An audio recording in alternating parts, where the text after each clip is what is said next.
기후변화 세 번째 이야기입니다. 이번에는 지구의 미래에 대해서 이야기해 보려고 합니다. 이 앞서 혹시 여러분들은 이스터 섬의 비극을 알고 계시나요? 가장 가까운 칠레에서도 3,700km나 떨어진 작은 섬이 하나 있습니다. 이 섬이 인간의 형상을 닮은 모아이 석상으로 유명한 이스터 섬입니다. 이 섬에 900여 개나 존재하는 모아이들은 대부분 섬 안쪽을 바라보며 해안가를 따라 줄지어 세워져 있습니다. 이들 석상들은 대체로 높이가 3.5에서 5.5m에 이르고 무게는 대략 20톤 정도 나갑니다. 하지만 높이 20m에 무게가 90톤 가까이 되는 것도 있다고 합니다. 모아이들은 대체로 1250년에서 1500년 사이에 만들어졌다고 합니다. 한때는 이 석상의 존재가 지구의 7대 불가사의 중에 하나였습니다. 모아이와 섬의 존재가 외부에 알려진 것은 1722년 네덜란드인에 의해서였습니다. 그들이 처음 이 섬에 발을 닿았을 때 이 섬에는 나무 한 그루 없는 황폐한 섬이었다고 합니다. 나무 한 그루 없는 황량한 섬에서 어떻게 이런 거대한 석상이 만들어지고 해안가로 옮겨질 수 있었을까요?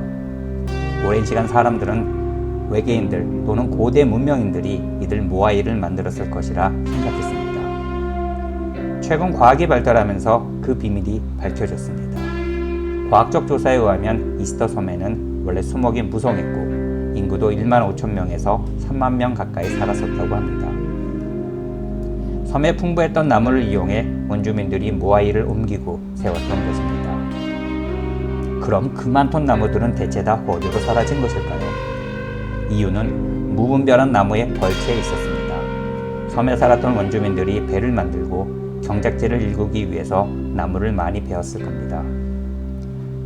하지만 결정적인 역할을 한 것은 모아이 석상이라고 합니다. 당시 섬에는 3개의 부족이 있었다고 합니다. 이들 부족들에게는 모아이를 섬기는 신앙이 있었습니다. 더 크고 더 많은 모아이를 만든 부족이 더 많은 신의 축복을 받는다고 믿었습니다. 세 부족들은 경쟁적으로 모아이를 만들었습니다. 더 많은 모아이를 만들기 위해 더 많은 나무들을 베었습니다. 산림이 황폐화되어 수확이 적어질수록 석상을 만드는데 더욱 매달렸습니다. 결국 나무가 완전히 사라진 섬에서는 굶주림으로 때론 부족한 식량을 둘러싼 부족 간의 전쟁으로 대다수의 인구가 죽어갔고 급기야 사회마저 붕괴되는 비극을 맞이했다고 합니다. 마지막 나무를 베면서 그때 그 사람들은 무슨 생각을 했을까요? 이런 질문을 던지면서 현대인들은 어리석은 신앙으로 비극을 맞이한 그때 그 섬의 사람들을 비웃을지도 모릅니다. 그렇다면 과연 현대인들은 이스터 섬의 사람들과 비교해서 정말 다를까요?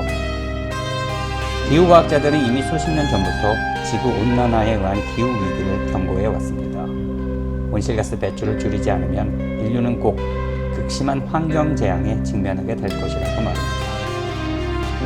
그럼에도 현대인들은 성장의 신앙에 맹목적으로 달려들고 있습니다. 더 많이 생산하고 더 많이 소비해야만 잘 산다는 신앙 말입니다. 마치 이스터 섬의 모아이 신앙처럼 말입니다. 더 많이 생산하고 소비하기 위해서는 더 많은 자원과 더 많은 화석연료를 사용해야 합니다. 당연히 더 많은 온실가스가 배출되고 인류는 더 빨리 기후위기에 직면하게 됩니다. 그럼에도 현대인들은 이 신앙에서 벗어나지 않습니다. 수많은 과학자들의 경고에도 불구하고 온실가스 배출은 지금도 꾸준히 늘어나고 있습니다.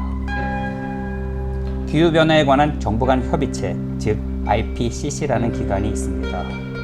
기후변화의 과학적 규명을 위해 세계 기상기구와 UN 환경계획이 1988년에 공동으로 설립한 UN 산하의 국제기구입니다. IPCC는 다양한 보고서를 통해 기후변화의 위기를 경고하고 있습니다. 최근 발표된 보고서들은 현재와 같이 온실가스가 계속 늘어난다면 이번 세기 말에는 지구 평균 기온이 최대 5.2도까지 올라갈 수 있다고 경고합니다. 현재의 온실가스 배출량을 유지한다 하더라도 최대 4.3도나 오른다고 합니다. 여기에 더해 지금 당장 적극적인 온실가스 감축을 추진한다 하더라도 이번 세기 말에 2도 정도의 상승은 불가피하다고 합니다. 이 경우 인류에게 미칠 재앙은 상상하기 쉽지 않습니다. 산업화 이전보다 겨우 1.1도 오른 지금도 폭염과 같은 이상기온과 홍수, 가뭄, 태풍 등의 이상기후, 이로 인한 대형 산불의 빈발, 해수면 침식 등으로 지구가 몸살을 앓고 있습니다. 여기에 기온이 오르면 오를수록 기후재앙은 폭발적으로 커지고 늘어날 것입니다. 그리고 이러한 기후위기에 필연적으로 수반되는 식량 감소, 질병 확산, 난민 발생, 전쟁 등의 사회정치적 문제는 감히 상상조차 할 수 없습니다. 여러분들은 어떻게 생각하십니까? 지금도 우리가 옛 이스터 섬의 사람들과 다르다고 생각하시나요? 개인적으로 저는 현재 지구라는 섬이 이스터 섬의 길을 그대로 밟아가고 있는 듯합니다. 지금 이대로 간다면 과연 먼 미래의 인류는 지금의 인류를 어떻게 볼까요? 지금 우리가 옛 이스터 섬의 사람들을 보는 그 시각으로 우리를 보지 않을까요? 마지막 나무마저 베어버렸던 옛 이스터 섬의 사람들처럼 무척이나 어리석었던 인류로 말입니다. 감사합니다.